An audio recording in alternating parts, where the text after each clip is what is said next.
अल्लाह तेरा है एहसान, एक हुए सारे इंसान, सज गए घर घर दस्तरखान, नूरे रमजान, नूरे रमजान, नूरे रमजान, नूरे रमजान, नूरे रमजान।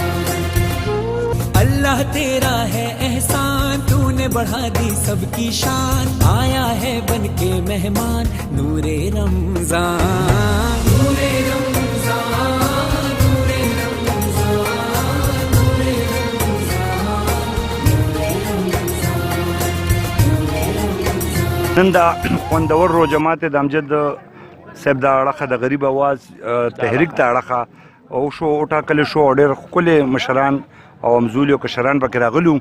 ډېر خوند یې وکړو. پکار دي چې داسې پروګرامونه په روټین کې بار بار کېږي او د هر اړخ له کېږي. څو پورې د غریب آواز دا دغه دا اوس زما دماغو ته یا سوچ ته راغلی دی. د دې غریب په نوم باندې ذوالفقار علي بوټو هم خلکو له خانه تباه کړې وه، نواز شریف هم تباه کړې ده، عمران خان هم پې هر څه لوبې راسو کړې.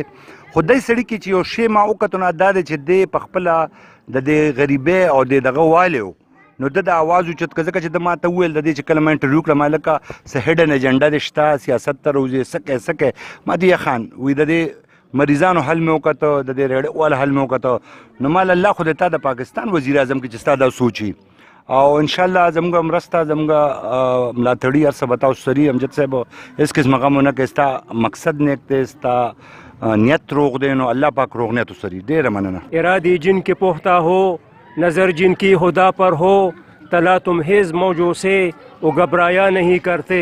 بسم الله الرحمن الرحیم.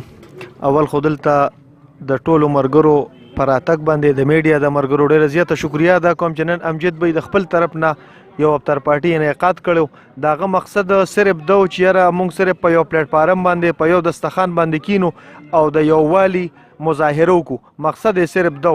زه دې کې چې کوم دی نو د جواد خانه د دوست محمد خانه د نور سیاسی سماجی کارکنانو ډېره زیاته شکریا ادا کوم چې ډېر د لرې ځای نه راغلي او مقصد د امجد به هغه ایجنډا تاسو ته جواد خان واضح کړه چې هغه بالکل ښکاره ده چې مقصد یې صرف د غریبانو خدمت دی او ځکه د خپل تنظیم له دا نوم هم ورکړی چې د غریب آواز نو موږ به د خپل طرف نه انشاءالله چې څومره کوپریشن کیږي څه مدد کیږي نو موږ به د غریب آواز تنظیم سره د خپل طرف نه کو هغه مالی وي کو هغه جانی وي. امجد زیور صاحب ډیر شکریا ادا کوم او موږ له خدای پاک دا وس او توفیق راکړي چې ان شاء الله موږ امجد خان سره پورا مرسته وکړو او سره ودرېږو. امجد به ډیر مشکور یو د غریب آواز طرفه.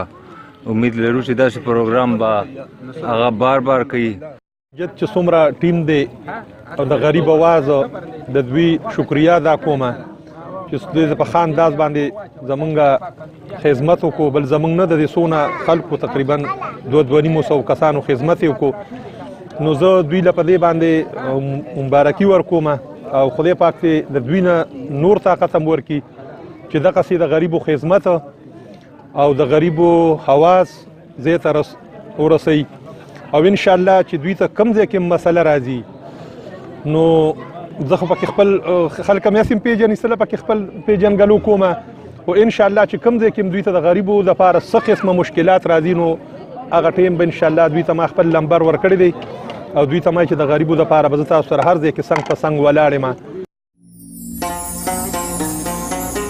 शुक्र खुदा करो मह रहमान आ गया, तकसीम करने नेमतें रमजान आ गया.